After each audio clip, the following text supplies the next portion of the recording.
Bismillahirrahmanirrahim. Assalamualaikum warahmatullahi wabarakatuh. Perkenalkan, kami dari kelompok 1 di sini akan membahas manfaat, jangka panjang, aktivitas fisik, cara teratur, dan bahaya, penularan dan pencegahannya, penyakit, HIV, atau AIDS. sebelum kita ke materinya, izinkan kami untuk memperkenalkan diri terlebih dahulu. Nama saya Regina Natasha Juliati. Nama saya Bianya. Saya Muhammad Farhan Darmawan. Saya Sita Zahra. Saya Rania Putri. Silakan menonton videonya.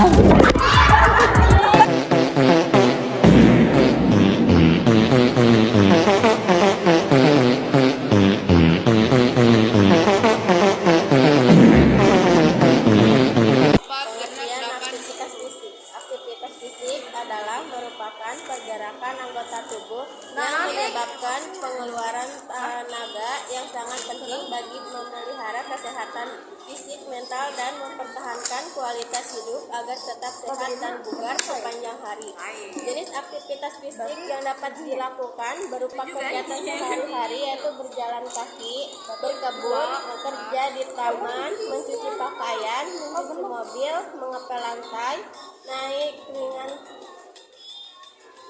ringan, bermain bola, renang, bermain tenis, yoga, fitness, dan angkat beban atau berat.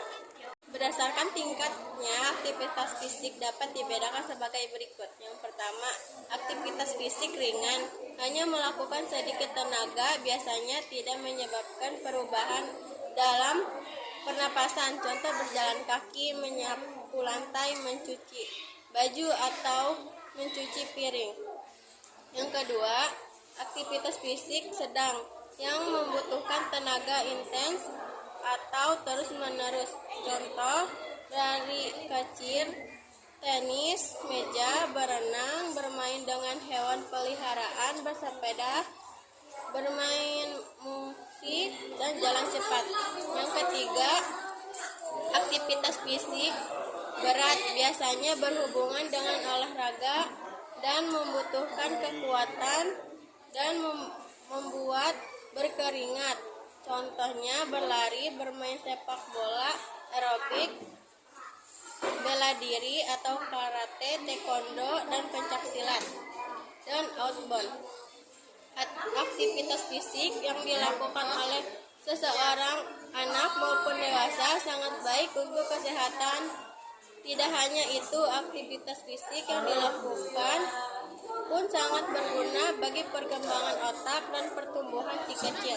Tidak perlu melakukan aktivitas fisik yang berat, cukup melakukan hal-hal sederhana di rumah dan di lingkungan sekitar, misalnya main bola, bersepeda, naik turun tangga, jalan santai, dan kegiatan lainnya. Assalamualaikum warahmatullahi wabarakatuh. Di sini saya akan memaparkan manfaat olahraga bagi tubuh. Nah, manfaat olahraga bagi tubuh itu ada 6 macam. Yang pertama itu meningkatkan daya tahan tubuh. Nah, melakukan olahraga secara rutin dan teratur dapat mempengaruhi hormon dalam tubuh yang berfungsi meningkatkan daya tahan tubuh, sehingga jika daya tahan tubuh kita bagus, maka tubuh kita tidak akan mudah terserang penyakit.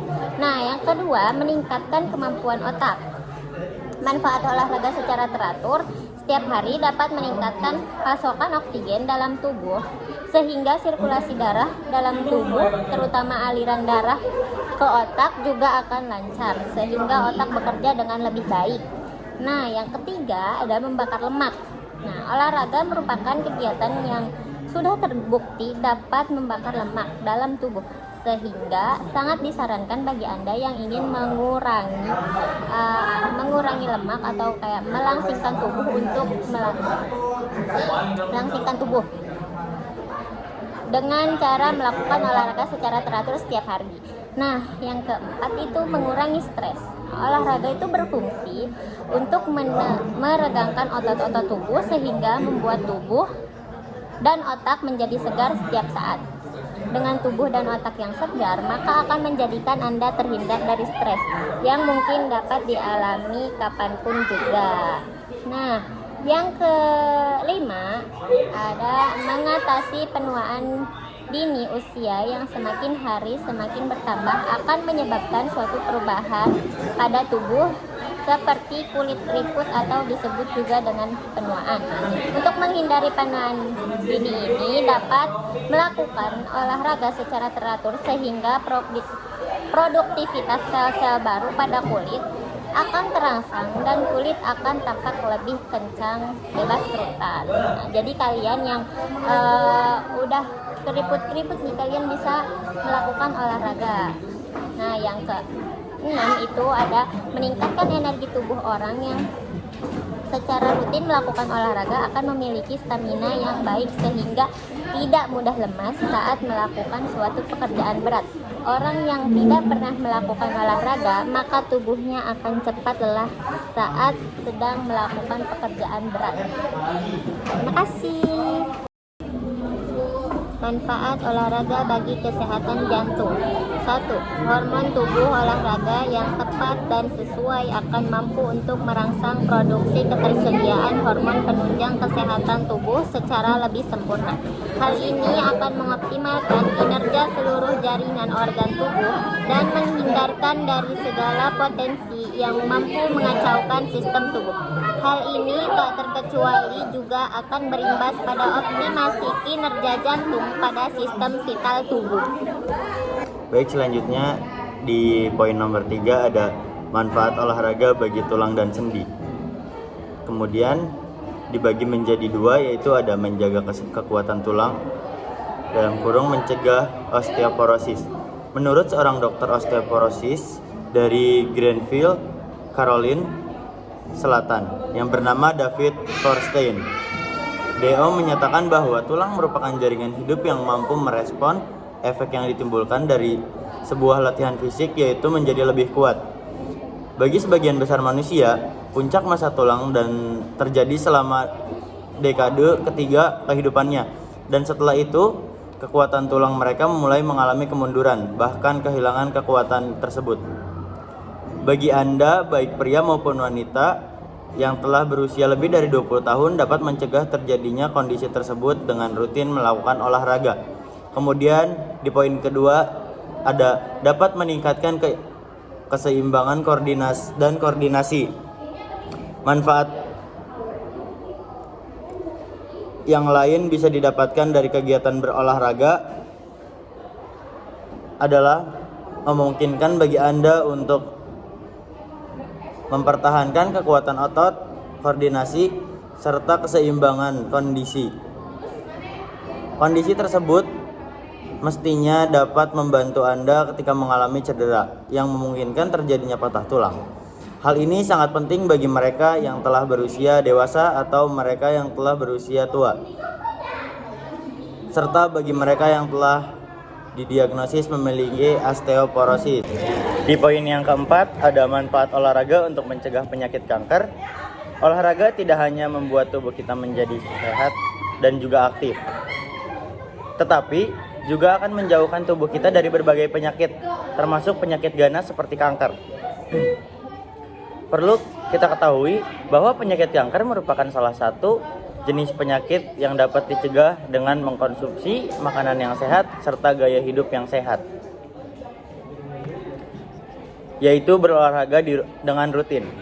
Pada umumnya, setiap penyakit akan tumbuh dan berkembang pada tubuh manusia dengan alasan karena tubuhnya jarang digunakan untuk melakukan olahraga, sehingga racun dalam tubuh akan menumpuk dan akan timbul sebuah penyakit.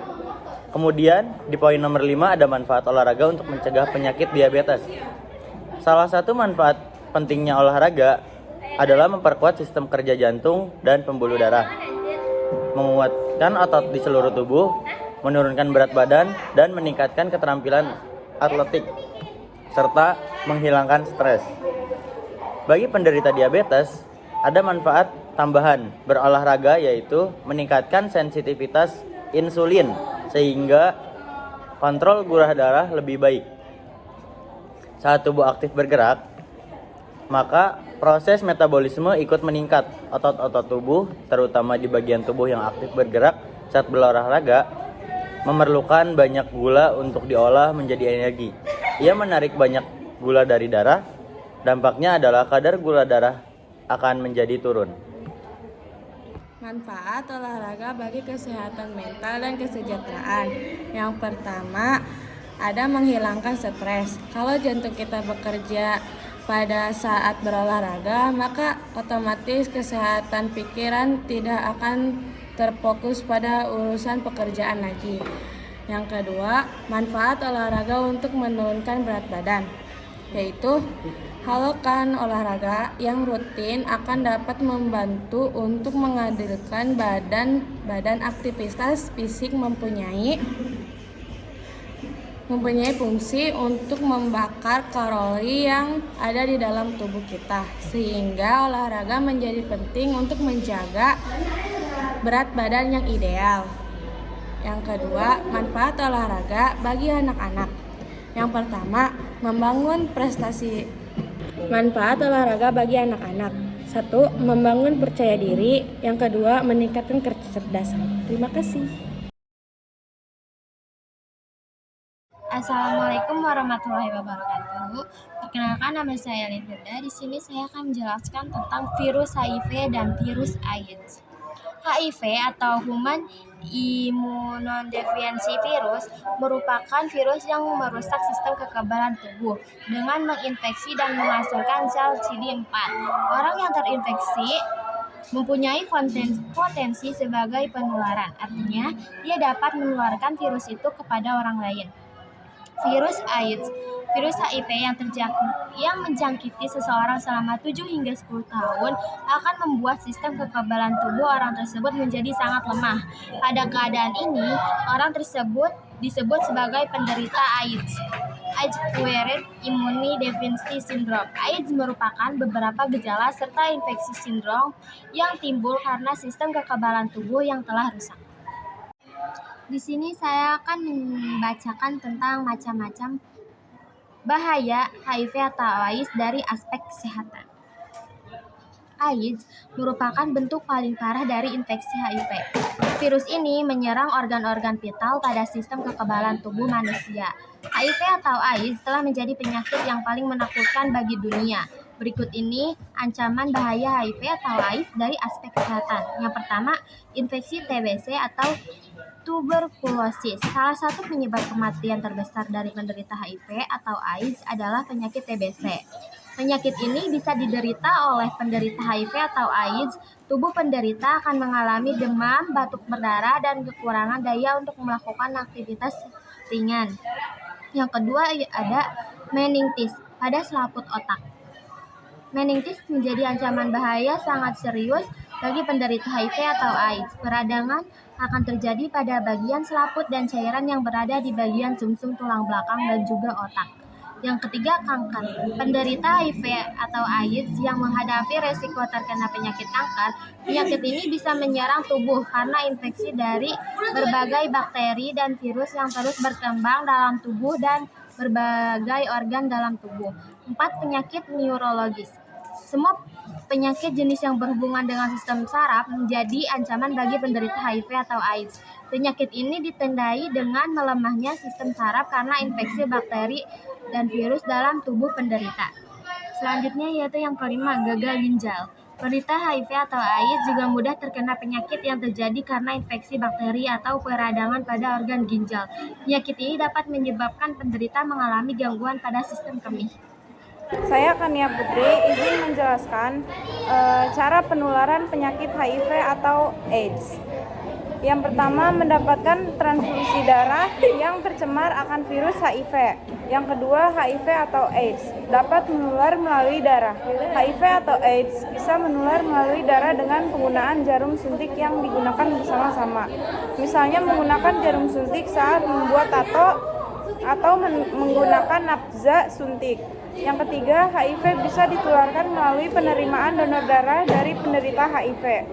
Yang keempat, berhubungan seks tanpa pengaman dan ganti-ganti pasangan akan meningkatkan kemungkinan bagi seseorang untuk terkena maupun tertular HIV atau AIDS. Yang kelima, penularan dari ibu hamil yang positif HIV atau AIDS kepada janin yang dikandungannya. Apabila bayi tersebut lahir, sang bayi bisa mengidap pula penyakit yang serupa. Yang keenam, Seorang ibu dengan HIV atau AIDS bisa menularkan anaknya melalui ASI. ASI yang dikonsumsi dapat mempengaruhi tingkat penularan pada anak sebesar 25-30%. Selanjutnya, cara pencegahan penyakit HIV atau AIDS. Yang pertama, mengetahui tentang HIV dan cara penularannya. Yang kedua, tidak sembarangan melakukan transfusi darah. Yang ketiga, menggunakan jarum suntik steril. Yang keempat, menghindari seks bebas. Hubungan seksual hanya dilakukan melalui pernikahan yang sah. Yang kelima, menggunakan narkoba, tindik, dan tato. Yang keenam, rutin melakukan pemeriksaan. Yang kelima, tidak menggunakan narkoba, tindik, dan tato. Yang keenam, rutin melakukan pemeriksaan kesehatan. Yang ketujuh, mempertebal iman dan takwa agar tidak terjerumus ke dalam hubungan seksual di luar nikah. Sekian, terima kasih.